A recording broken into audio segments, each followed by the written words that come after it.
गांव में टुनटुनी नाम की चिड़िया अपनी माँ के साथ रहती थी। बचपन में उसके पिता की मृत्यु हो गई थी। तब से उसकी माँ ने बहुत मेहनत करके और उसकी देखभाल करके उसे बड़ा किया था। एक दिन टुनटुनी अपनी माँ के पास गई और उसने कहा, माँ, घर घर में काम करके घर चलाना बहुत मुश्किल हो रहा है। मुझे कोई और काम करना होगा। इसलिए मैं सोच रही थी हमारे घर के पीछे जो बगीचा है मैं वहाँ आम का पेड़ लगा लूँ। वो तो ठीक है बिटिया, लेकिन पेड़ के बीज खरीदने के लिए तुझे पैसे कहाँ से मिलेंगे? हमारे घर में तो एक भी पैसा नहीं है। माँ, मैंने काम करके कुछ पैसे जमा किए हैं। उन पैसों से बीज खरीद कर लाऊंगी और फिर आम का पेड़ लगाऊंगी और उसकी देखभाल भी करूंगी। बेटी, अब तो तू जिम्मेदार हो गई है। तुझे जो सही लगे तू वही कर। तब तक आप लोग कमेंट में बताएं 95 into 5 कितने होते हैं। अपनी माँ की बात सुनकर टुनटुनी को बहुत अच्छा लगा और अगले दिन ही वो शहर से आम के बीज खरीद कर लाई और वो बीज अपने बगीचे में लगाने के बाद उसने बीज को पानी दिया और वो रोज उस बीज की बहुत देखभाल करती थी। कुछ दिनों बाद आम का पेड़ बड़ा हो गया और कुछ महीनों बाद उन पेड़ों पर आम भी आ गए। ये देखकर टुनटुनी को बहुत अच्छा लगा। ऐसे ही एक दिन टुनटुनी आम के पेड़ों को पानी देने के लिए बगीचे में गई। वहाँ जाकर जैसे ही आम के पेड़ में पानी डाला, आम के पेड़ के नीचे जादूगर सो रहा था और उसने उसके ऊपर पानी डाल दिया। कौन है तू चिड़िया? तेरी हिम्मत कैसे हुई? तूने मेरे ऊपर पानी डाल दिया। तूने देखा नहीं मैं सो रहा था। जादूगर, आप मुझे माफ कर दीजिए। मैंने आपको नहीं देखा था। मैंने जानबूझकर आपके ऊपर पानी नहीं डाला। ये मेरा बगीचा है। मैं तो पेड़ों को पानी दे रही थी। लेकिन टुनटुनी की बात सुनकर भी जादूगर का गुस्सा शांत नहीं हुआ और उसने गुस्से में टुनटुनी से कहा, तुम्हें इसकी सजा जरूर मिलेगी।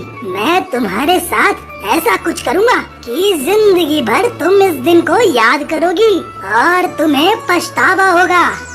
ये कहकर जादूगर ने अपनी जादुई छड़ी घुमाई और टुनटुनी के आम के पेड़ों पर जादू किया और हंसते हुए वहाँ से चला गया। टुनटुनी को कुछ भी समझ में नहीं आया और वो पेड़ों को पानी देते हुए सोचने लगी, लगता है ये जादूगर पागल है।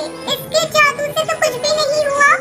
ये कहकर वो अपने घर वापस चली गई। अगले दिन वो सुबह जब पेड़ों को पानी देने वापस आई तो उसने देखा कि आम के पेड़ के सभी आमों में कीड़े लग गए हैं और सभी आमों पर काले काले धब्बे आ गए हैं। ये देखकर टुनटुनी को रोना आ गया। तभी उन आमों में से एक आम की आवाज सुनाई दी। क्या हुआ? ऐसी हालत देखकर बुरा लग रहा है। कल तो तू सोच रही थी कि तुझे कुछ भी नहीं होगा। मुझे पता है तुम जादूगर का जादुई आम हो। मुझे माफ कर दो। मैंने बहुत मेहनत करके आम का बगीचा बनाया है। अगर ये आम नहीं बेच पाई तो मैं रास्ते पर आ जाऊंगी। जब तक मैं इस बगीचे में हूँ तब तक इस बगीचे में एक भी आम सही नहीं रहने दूंगा। अगर तूने मुझे हटाने के बारे में सोचा भी तो मैं तेरे घर को आग से जला दूंगा।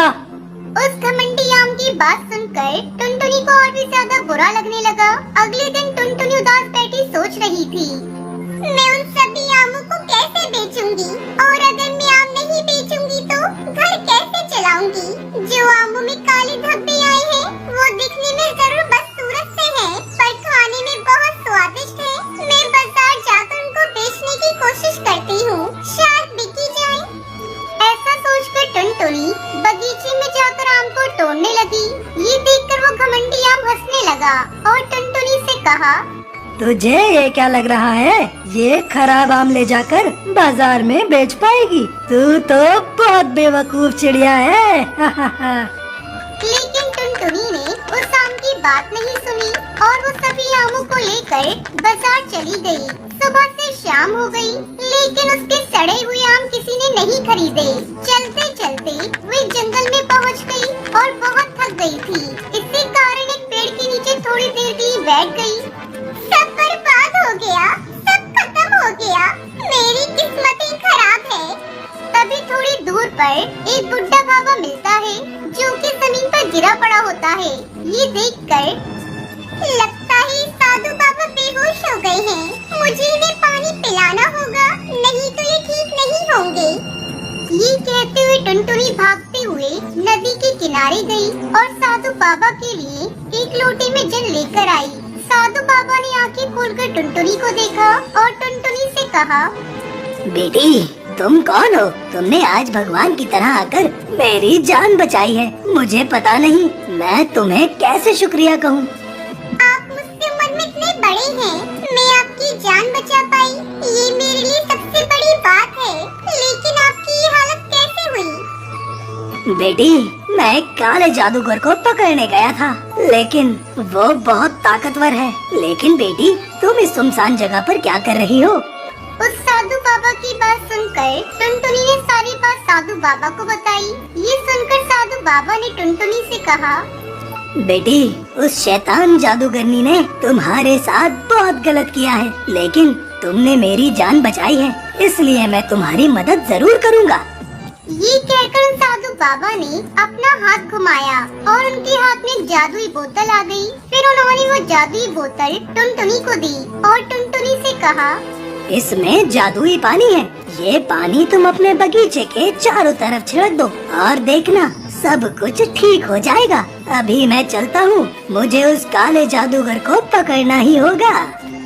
ये कहकर वो साधु बाबा वहाँ से चले गए। टुनटुनी वो जादुई पानी लेकर अपने घर वापस चली गई। वहाँ जाकर उसने जैसे ही वो पानी अपने बगीचे के चारों तरफ छिड़का, तभी वो घमंडी आम आग में जलने लगा और जलकर राख हो गया। कुछ देर में सभी आम वहाँ से गायब हो गए और उनकी जगह सोने के आम आ गए।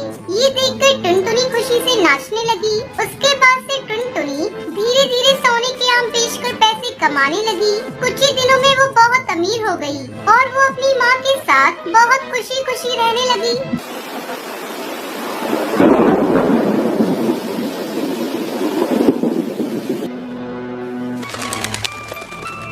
रामपुर नाम के एक गांव में टुनटुनी नाम की एक गरीब चिड़िया रहती थी। उसके पास आम का बगीचा था। वह रोज सवेरे आम के खेत जाकर उन आम के पेड़ों को पानी डालती और उनकी निगरानी करती। इस साल पेड़ों पर अच्छे खासे आम आए थे। उसने सोचा, क्यों ना इन आमों को गांव में बेचकर पैसे कमाऊं।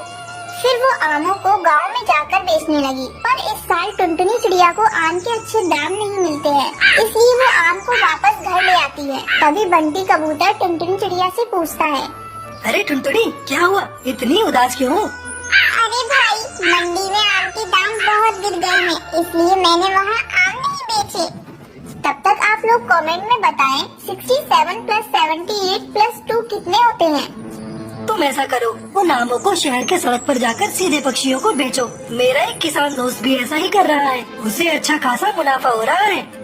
ऐसा कहकर वो कबूतर वहाँ से चला जाता है। अगले दिन टुनटुनी आमों को लेकर बेचने के लिए सड़क पर निकलती है। टुनटुनी चिड़िया अपने आम एक भीड़ भाड़ वाली जगह पर रखती है। टुनटुनी चिड़िया के पके आम सभी पक्षी हाथों हाथ लेते हैं। देखते ही देखते टुनटुनी के सब आम बिक गए और कमाई भी अच्छी हुई। वह खुश होकर घर लौटती है। टुनटुनी चिड़िया के पड़ोस में एक लालची किसान कालू कौआ रहता था। कालू कौआ टुनटुनी के हाथ में पैसों की थैली देखकर चौंक जाता है। कालू चुपके से टुनटुनी चिड़िया की बातें सुन लेता है कि कैसे उसने सड़क किनारे जाकर आम बेचे और पैसे कमाए। फिर अगली सुबह कालू कौआ भी अपने खेत में जाकर कच्चे आम तोड़ता है और उन पर केमिकल छिड़ककर उनको पकाता है।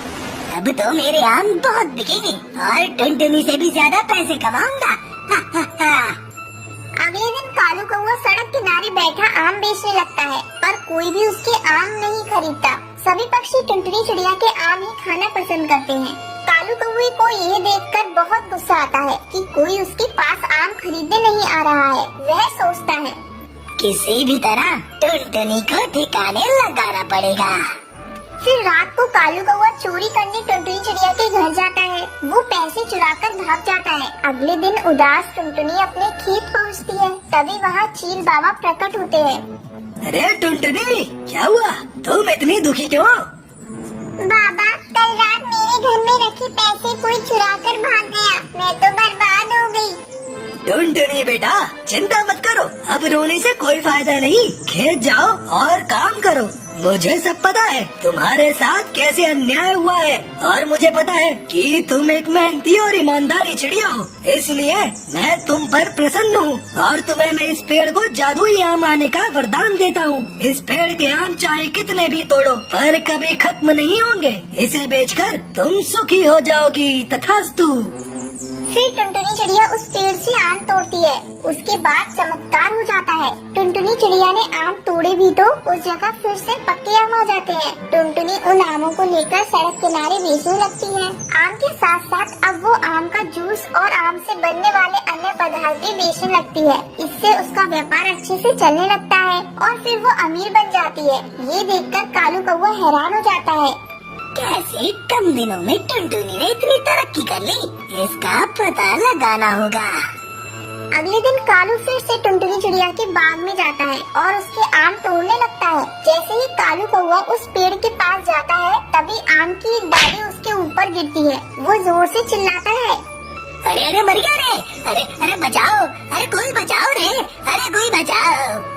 ये सुनकर टुनटुनी और पड़ोस वाले वहाँ आ जाते हैं। तब सभी को कालू की करतूत के बारे में पता चलता है और वह पक्षी उसे और पीटते हैं और फिर पुलिस बुलाकर कालू कौवे को उनके हवाले